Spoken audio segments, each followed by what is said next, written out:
Hey everybody, how's it going? Aaron Rift here along with good old JM, Jeff Meacham, once again. Today we are going to discuss the top things that annoy us about the current WWE product. First off, Jeff, how are you doing today? I'm doing very well today. Got a good night's rest last night, so I'm ready to tape today. You in the mood to...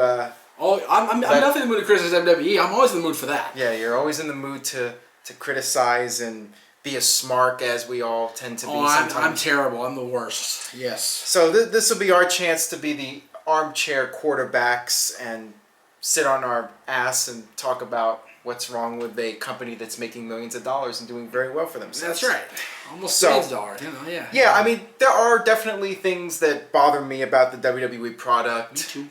Not just looking at it from a fan's perspective, but also from a business perspective. But yeah. Once again, what do I know? I guess you have to look at it from a creative standpoint, and I think the major issue with WWE overall is just the lack of creativity. I feel like it's the same show every single week, the same format, and it's not like how it was 20 years ago when WWE and WCW were going back and forth, the Monday Night Wars, and it forced WWE as a company to be more creative. It forced them to take more chances, and now you just don't see that. It's not as good as it was even 10, 13 years ago when we first started doing the shows together with Mike and I.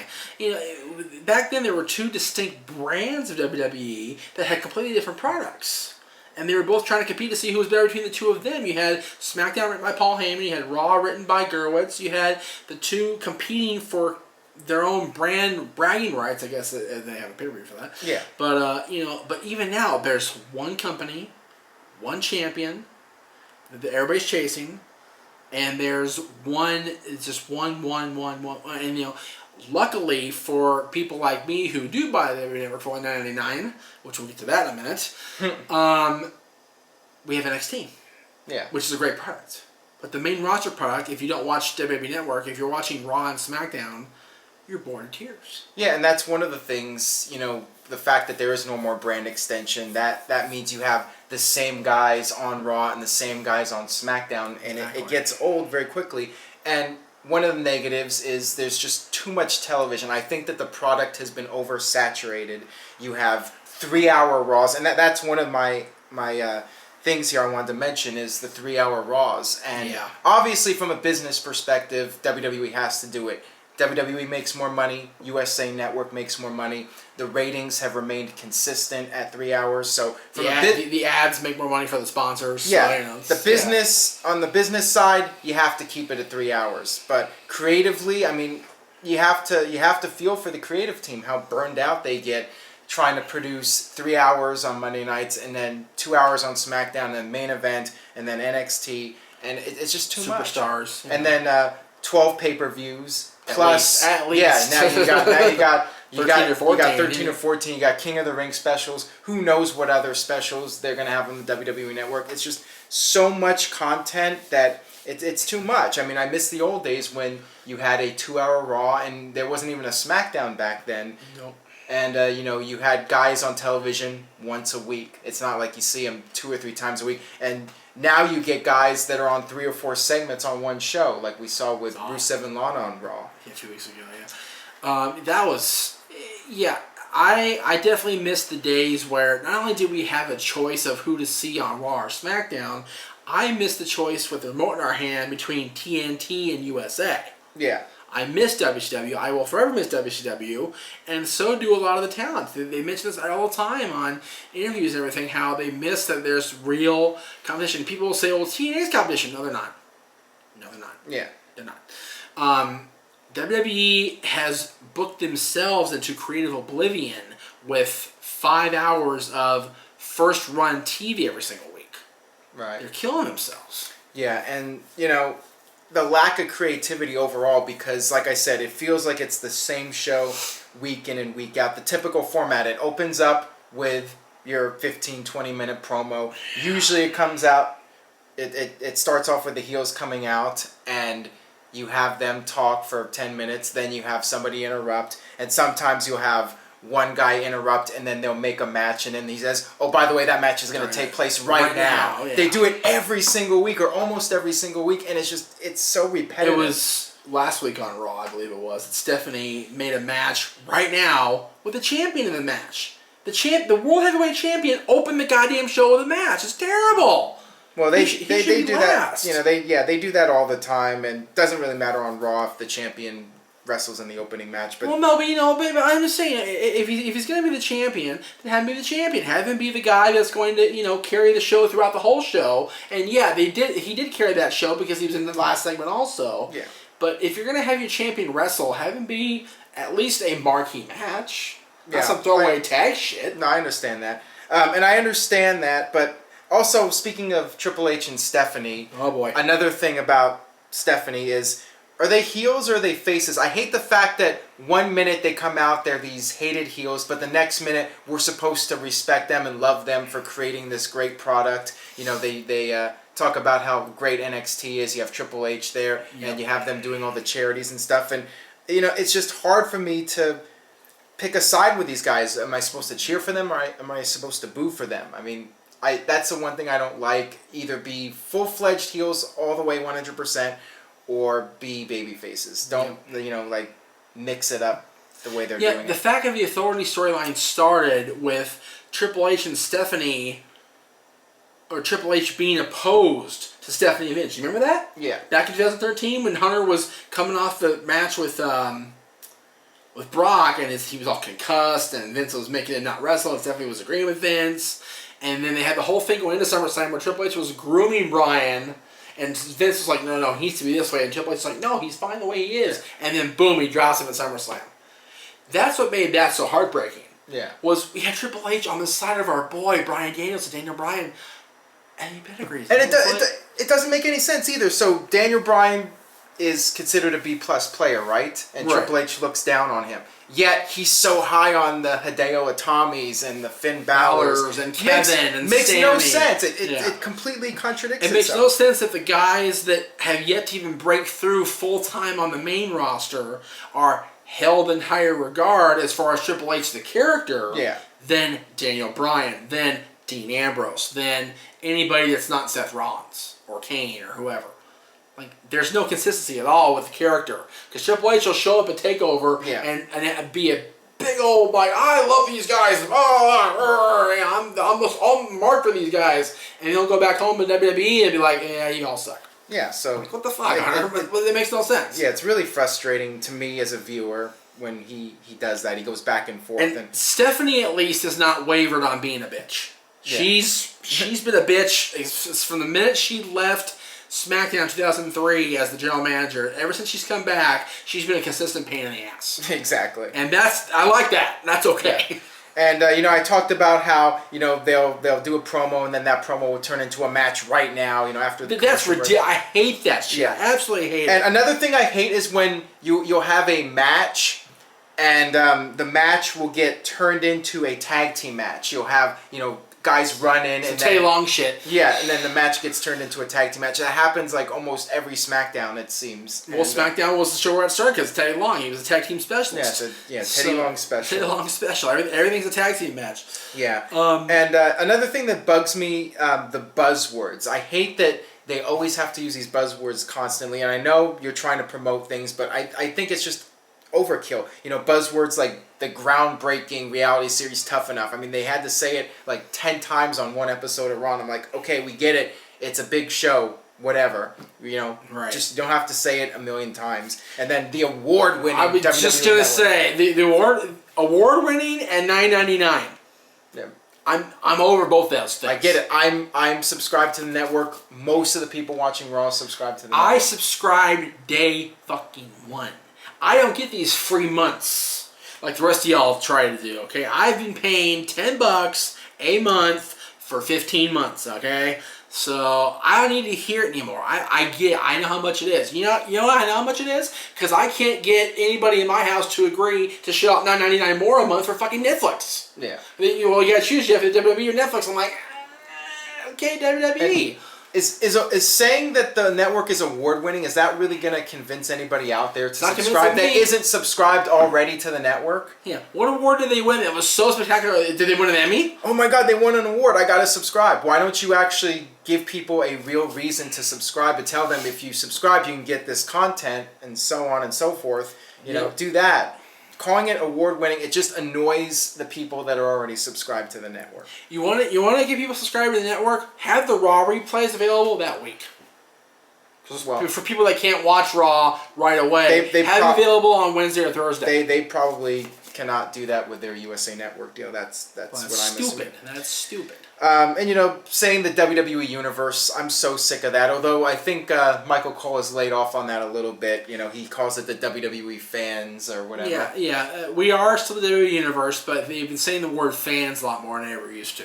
Yeah, so just annoys me, and it is terrible. And when random people say it during promos, it just feels so scripted and forced, like they were instructed to say it. Terrible. You know, I can make a vision of looking at the script and it says WWE Universe in the script and it's like in bold letters. Yep. You know, because they have to say it. So it's just annoying. I think it's just done to death. It is. And you know, speaking of the script, you know, just the fact that everything is so heavily scripted on Raw and SmackDown and on WWE television.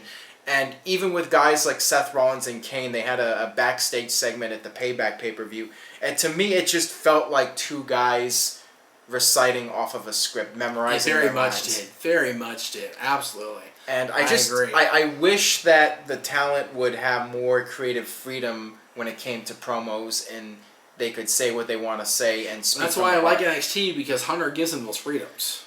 Yeah, I mean that's been one of my biggest issues, and it's been like this for years with the over scripting of promos. Yep. And Yeah, I'm not a fan of, like I said, that's why you see very little promo work in NXT, that's how tired I am. NXT, unless the promo is really needed for furthering of whatever's going on. I mean, you'll have Owens and Zayn come out there and do a 10-15 minute segment about promo cutting, but at least it means something. You know, one thing that bothers me, I gotta point this out. The days of needing a heel color commentator are over. Bradshaw is so far up Hunter and Stephanie's asses on Raw, and then they got this idiot Saxton now trying to do the same thing on SmackDown. It's like, Byron, buddy, go back to NXT. Well, if you're going to have a heel announcer, you got to have a good heel announcer. And speaking of announcers, that's the other thing. The commentary is just, in my opinion, the worst it's ever been. It's bogus.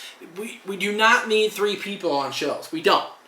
We've got, it should be Cole and JBL, and it should be whoever and Jerry Lawler. Yeah.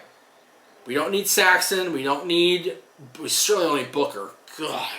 Well, yeah, I mean, Booker is the worst announcer this side of Jeff Meacham in the history of the world. Yeah, he said awful. He said WrestleMania 2 was one of the best WrestleManias ever.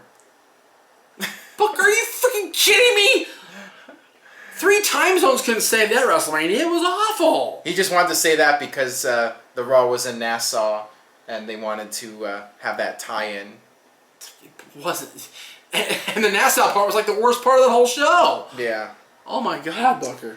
He's terrible. Byron Saxton is good NXT commentator, but he's good interviewer backstage, but he's terrible on SmackDown. He's absolutely awful. Yeah. And he's terrible. And Phil, I'm trying very hard to not be mad at Tom Phillips, because he was put in a bad spot.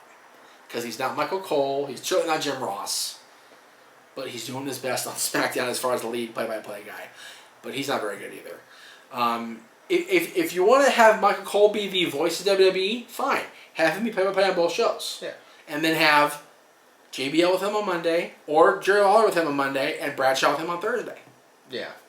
Well, Lawler's just so past his prime. It's just, it's clear to me that he goes out there and he's doing a job and nothing more. I think his passion went away a long time ago. I think the heart attack really... Well, I think he was getting bad before that. He was getting bad, but he still seemed like he cared. He didn't seem to care anymore. And maybe that's just my observation, but he doesn't seem to care. Because you know what? When you have something like that happen to you, very little is very important to you. Very, very important to you. And for Lawler not wrestling anymore and being relegated to an announcer's chair, probably not the best of situations for him. He probably wants to still be doing something else. Yeah. You know? And I'm sure he misses wrestling full time. I'm sure he misses doing his other things full time. So for him to be sitting at the B show desk, it's got to be kind of an insult. Yeah. I think.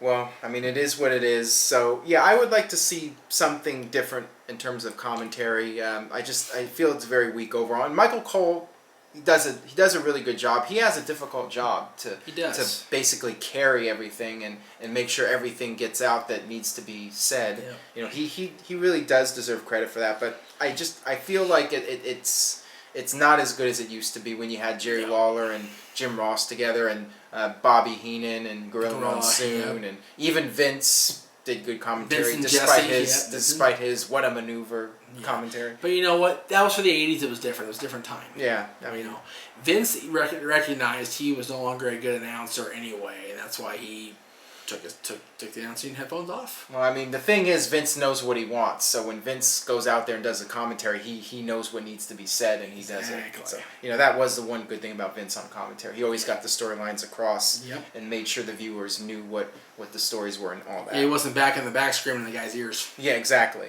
And just overall, I'd like to see more creativity and more intriguing storylines and reasons to care about the characters. It feels like too often you have storylines that begin and then they're dropped a week after, and I feel like characters are built up towards a certain storyline and then it just gets dropped and there's no reason to care about the people that you're watching on television, you know? Absolutely. I agree. You know, you talk about the problem is they took the route WCW back in 1996, 1997 of having more reality-based characters. Yeah. And then lately they've tried to have more outlandish over-the-top characters. We don't want the outlandish character. We want people we can relate to. That's why Ambrose is so popular. That's why Seth Rollins is so popular. That's why Rusev is not popular. Well, the thing is, I like the Rusev-Lana storyline. That's actually a storyline, even though it's a storyline that's been done before. I do too. What I'm saying is, at the end of the day, he's the over-the-top, obnoxious, heel, foreign guy. Yeah. We've seen that before. Whatever. And he held the U.S. title. What a surprise. Yeah. It's like, it's been done. But, you know, they're going to keep doing that till the end of time, these foreigner storylines. It's horrible. And, I mean, and you mentioned... And they wonder why we call him racist. Yeah. Well, you mentioned the over-the-top storylines and characters. You know, with Bray Wyatt, I think there's a place for those characters, but you need to have a direction. With Bray Wyatt, it's clear they have no idea what to do with the guy. Even though it's an interesting character, they could do so much with him if they had the creative juices flowing, which they don't. Bray could be one of those guys like Raven, where he could get a legion of followers behind him, warp their minds, and turn them around into one of his followers, and really make a solid run at the championship with this huge family of his behind him. Yeah. Not just Harper and Rowan, but I'm talking about his brother. I'm talking about the lost souls that haven't done shit like Zack Ryder. Yeah. You know, those guys. He could have a serious Raven's Flock, Raven's Nest type stable and then really go, yeah, you know what? I got plenty of people. Let's go for the championship and see what happens. And you could have complex storylines play out week after week, that, you know, mind games going back and forth. You know, if somebody actually could write the storylines and have it play out over several months. Yeah, freaking Daniel Bryan went from over the top babyface to unwilling Wyatt family member to willing Wyatt family member to dropping them in the cage to challenging for the championship. Yeah. Like that. Like, fuck.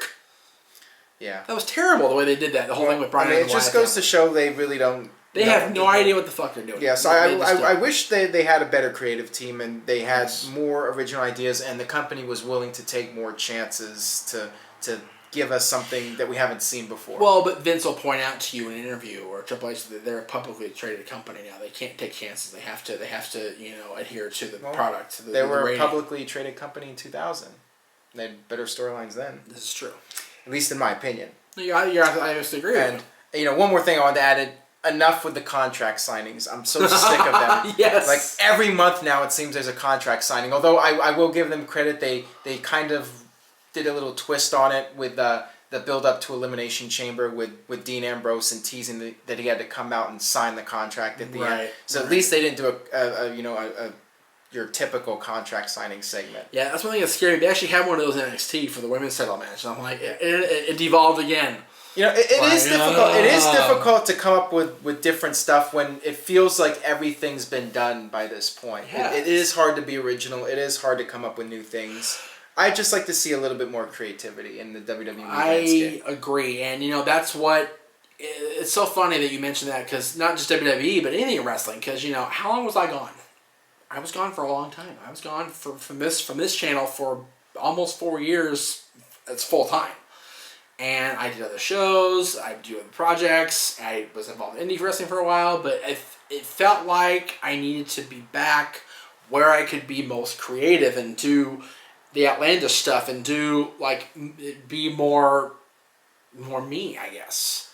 And that was always at No DQ. And the WWE guys, when they leave the indie circuit and come to WWE, they're no longer Kevin Steen or Kevin Owens. No longer. The one guy that I think might do well is Samoa Joe. Because they've allowed Joe to remain Joe. The badass Samoan submission machine. So we'll see how they do with him. But all these other guys that came from indies or came from whatever are being tunneled into this WWE vision. Well, look at CM Punk. Oh my God. He came in, he was himself, and he did great. Well, okay. He did great after 5 years of being pushed down. Yeah, but that's the thing. It took 5 years for them to go, The crowd was still reacting to him even when he was being pushed down because he was himself, and people saw that. Look at Brian. Brian, I think it was Brian in his book, is going to say, if you get his book, he was not happy in WWE until Team Hell No. That was 3 years in almost. Yeah, because they were just doing ruining him. Everything to keep him down the card. It was awful. The two greatest wrestlers of the last 10 years or so were both just squashed for years and years and years. Yeah, and that's the thing too.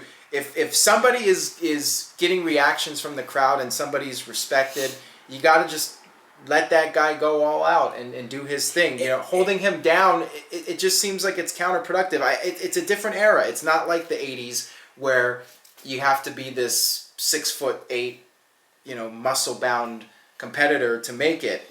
Anybody can make it. Anybody can make a connection. I mean, Kevin Nash said it best on the NWO documentaries they've done over the years. When he and Hall came in, just as he and Hall, it was all organic. It was real. They were really coming from WWF and really making WCW turn, oh shit, they're going to kick our ass. Yeah.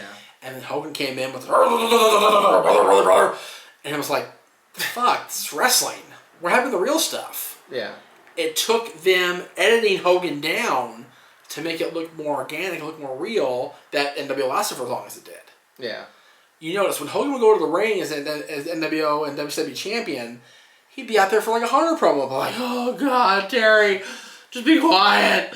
But Hall and Nash come out, say a few words, and then boom, let's do it. It has to be organic. It can't just be forced. Yeah. That's the biggest problem, is that they're forcing shit down our proverbial throats each and every week, each and every show, each and every pay-per-view, or a special event, or whatever the fuck you want to call it on the network now. The whole Roman Reigns debacle, and the fact that he won the Slammy Award when he was injured for part of the year and didn't really do anything significant. That was ridiculous. It's like you can sense when that happened. Okay, WWE wants to push this guy's the next big thing, and he's going to win the Rumble. He's going to win WrestleMania, and people just felt like it was too forced. It wasn't organic. That's why I was glad that Rollins won the title that night, not Reigns. Yeah, and I think it's just a different era now, and Vince needs to realize that it is a different era, and he might feel that Cesaro has no connection, but listen to the reaction the guy gets when he goes out there. Vince needs to do what we have all said he needs to do. Take a step backwards and go, Hunter and Stephanie, take the lead. So, I think, some people might feel that once Vince is gone that the company is going to go downhill, but in a way, it might actually get better because you have a new vision. You might have some new ideas being processed in the world of WWE. There's no greater example of how good Hunter can be when he has the reins than NXT. NXT is a superior product to anything I see wrestling on TV anywhere out there. I'm even talking Ring of Honor now. Yeah. Anything. Well, I'm hopeful that NXT will continue to do well and that people will go to the live events. It's an experiment. They're experimenting right now. If people go to the NXT shows and they draw thousands of people, that very well could be the beginning of a turning point in this industry. If NXT was anywhere in SoCal when they came in here for WrestleMania, I would have been in the front fucking row. I would have gone. That's how much it means to me. The fact that it was up in San Jose, I was like, oh, can't go there. Yeah, but regardless of I would have gone. Yeah, regardless of what we think, WWE will continue to thrive for the time being. They're doing very well. We can be critical, and sometimes less is more. Sometimes wrestling doesn't need to have logic because at the end of the day, people tune in to watch guys beat each other up. That's what they want to see. They want to see the male soap opera. Right. And I'm just hoping that they can continue to make improvements and not just rely on the fact that they have a contract with USA Network, and as long as they just throw together a 3-hour show, that everything's going to be okay, that they'll continue to push themselves and continue to try to produce the most compelling television possible. Because as long as they do that, there'll always be WCW. Yeah. Look how Nitro was thrown together for 3 hours every week. Yeah, they need to produce these shows like they're on the verge of going out of business. That's what they need to do. And the problem is there's no motivation to because nobody's having a kick in their ass. Yeah, and TNA's not close. Ring of Honor doesn't have the proper funding. Their main competition is NXT. It's their own company. Yeah, well, Vince likes to say that every television show is their competition. That's his excuse. No, because if it was competition, then they would be getting their ass kicked worse in ratings than they already are. Yeah. I'll be perfectly honest with you. I DVR'd Raw and watched Dancing with the Stars. I DVR'd SmackDown and watched American Idol. That's just the way it is these days for me. I don't need to watch right on time every single. The fact that I watched Raw Monday a week ago, I was flabbergasted. I had Raw finished by 11:30. Right. I was like, wow, I get to watch it on time. Yeah. It doesn't matter to me because it's not as good. But again, that's just Aaron's opinion. That's just my opinion. Right. So, you guys leave a comment. Let us know what you think, what your opinions are about the current WWE product, how it can improve, what changes should be made, what you think should be done to make the WWE product more compelling. That'll wrap it up for our video. And stay tuned to NoDQ.com for the very latest. And we'll see you guys next time.